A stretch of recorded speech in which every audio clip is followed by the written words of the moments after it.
ការលាងឈាមជាអ្វីការលាងឈាមគឺជាការបន្សុទ្ធឬក៏ការដកជាតិពុលចេញពីឈាមរបស់អ្នកជំងឺ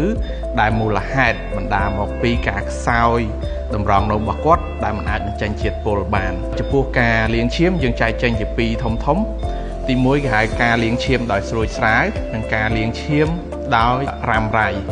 ដែលការលាងឈាមស្រួចស្រាវចឹងយើងអាចលាងក្នុងរយៈពេលខ្លីបានន័យថាពេលដែលតម្រងរោមរបស់គាត់ធ្វើត្រឡប់មកភាពធម្មតាវិញយើងនឹងឈប់លាងឈាមប៉ុន្តែចំពោះបងប្អូនអ៊ំពូមីងដែលគាត់ខ្សោយតម្រងនោមដែលរ៉ាំរ៉ៃដោយសារតែមូលហេតុចម្បងមានលើសឈាមនិងទឹកនោមផ្អែមគឺអាហ្នឹងត្រូវការលាងឈាមដែលបណ្ដាលឲ្យខូចខ្សោយតម្រងនោមហ្នឹងអាហ្នឹងគឺជាការលាងឈាមដែលមានលក្ខណៈរ៉ាំរ៉ៃអាហ្នឹងហើយការលាងឈាមគឺ